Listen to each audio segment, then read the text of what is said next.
Hi folks, Sarah Otley here from SJO Accountants. Again, just giving you an update with regard to the job retention scheme and some information that was sent through to us last night. So just to confirm a few aspects of it, this video may end up longer than anticipated, but hopefully it answers an awful lot of the questions that we've been asking for the last couple of days. So with regard to who can claim, as we talked about before, all businesses, charities, public authorities, recruitment agencies who have agency workers who are on their payroll, but the payroll scheme must have been set up by the 28th of February 2020 and have been run for that date. And the employer must have a UK bank account. In terms of who's eligible then, so all your full-time, your part-time employees are all eligible. Employees who are on agency contracts, employees who have flexible contracts or who are on 0-hour contracts, and even those that have been made redundant since the 28th of February, they can be rehired to be put onto the job retention scheme and to be furloughed.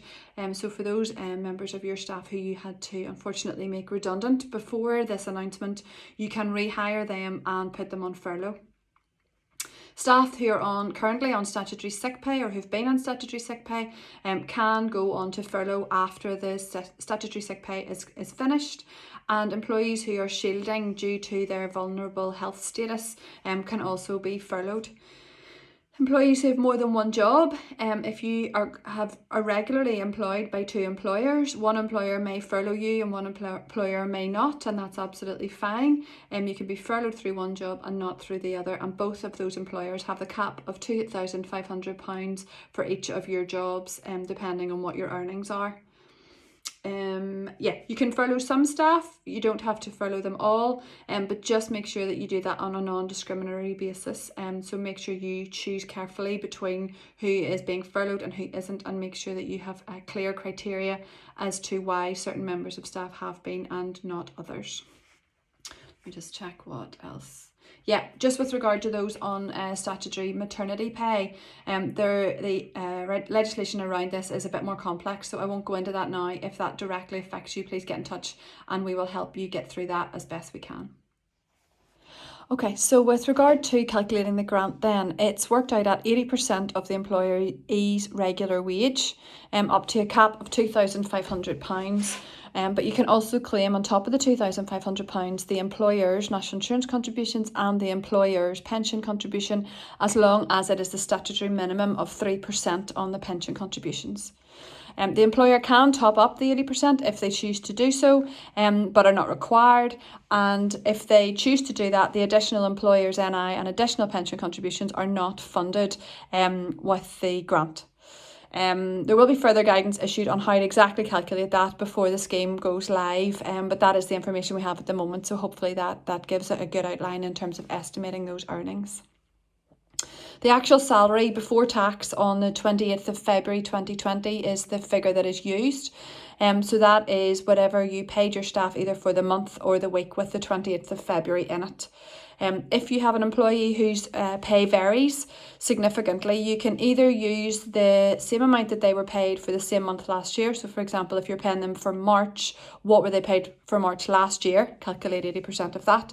Or you can take an average over the past year and use that. If you think that February is not a fair reflection of what they generally earn, you can do it like that. If they have started employment with you during the year, so they haven't actually served with you for 12 months, you can take an average of the pay that they have earned over the period of their contract with you. Again, only required if the February pay is not a fair reflection of what they would regularly be paid. The grant includes the wage and, as I said, the employer's NIC and the employer's pension contributions, but you would be liable for the additional contributions if you decide to top it up. And additional contributions over the 3% will not be funded. National living wage, national minimum wage only applies where a member of staff has worked for you. So if whenever you work all this out, it ends up that they are under the national living wage or the national minimum wage level, there's no issue with that. You still work on that basis and you pay them that amount. The only time that you would need to take cognizance of the national minimum wage or the national living wage is if they are training whilst on furlough, and for any hours they spend doing any training, then you would be expected expected to pay them at that national minimum wage or national living wage level, and that additional contribution is the employer's responsibility, is not covered under the grant. Okay, so how the claim will actually be processed.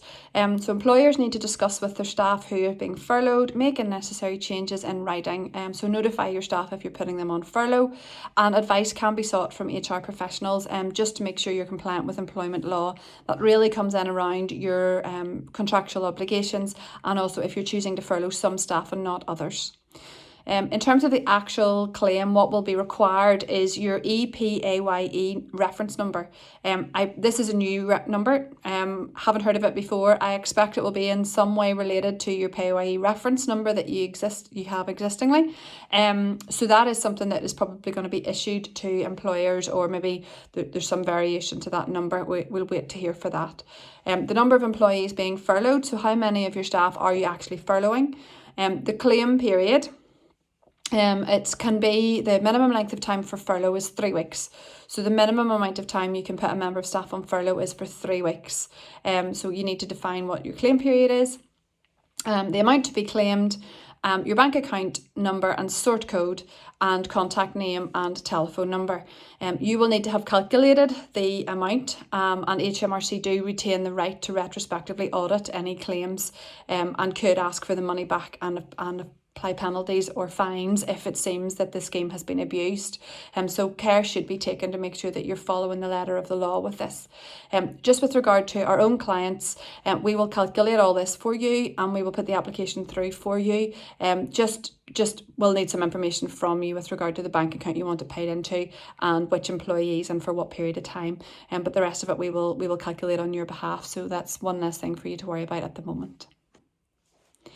Okay folks, a few last things, just a few key points before we finish up this information video. So one claim can be made every 3 weeks. We would probably recommend that we do a claim for you once a month, even if you're a weekly paid member of staff or you have a weekly payroll, and we would recommend probably doing that once a month. The claim can be backdated to the 1st of March. Any monies will be paid directly into your bank account using the BACS facility, and the payroll should be maintained and used to complete the claim. So the payroll will be run as normal through our payroll system if we're doing it for you, or through your own system if that's what you're doing. And after the scheme ends, you must decide whether your employees can return to work, or whether there's work there for them. Redundancy remains an option at the end of the furlough period. However, the government's expectation is that hopefully this support will minimise the number of employees being made redundant on the back of it. Employees on furlough do have exactly the same rights as they did before in terms of statutory sick, statutory maternity, parental rights, even with regard to dismissal and redundancy. So make sure that you're complying with employment law there if any of those things apply. Wages will remain subject to income tax and to national insurance as usual, and the employees will continue to pay their element of the auto-enrolment pension unless they choose to opt out. Employers remain liable for the employer's NI and for the employer's pension contributions, and the job retention grant is a taxable grant. So as far as your year-end accounts are concerned, the grant will form part of your taxable income. However, the wages that you've paid on furlough will be tax deductible. So it's basically an in and an out. You'll not win or lose on it. But both will be included. So one will be added as an income, and one will be considered a deduction. So when all said and done, you will even out in terms of the impact. Folks, that's the information we have on that furloughing scheme as it stands. There's still a few bits and pieces to be clarified, but that's us a long way there in terms of what we need to do. So if you are a client of SJO and we run your payroll, could you please get in touch with us by in writing to an email to Joanne at the payroll email address, so payroll@sjoaccountants.co.uk, and confirm with her which members of staff you are furloughing, from what date, and whether or not you intend to top up the 80%. We will get in touch with you down the road whenever we require your bank account details, but if you wanted to include that in the email for now, that would be grand. We can put that on the system, and then we'll not have to disturb you again with regard to getting that information.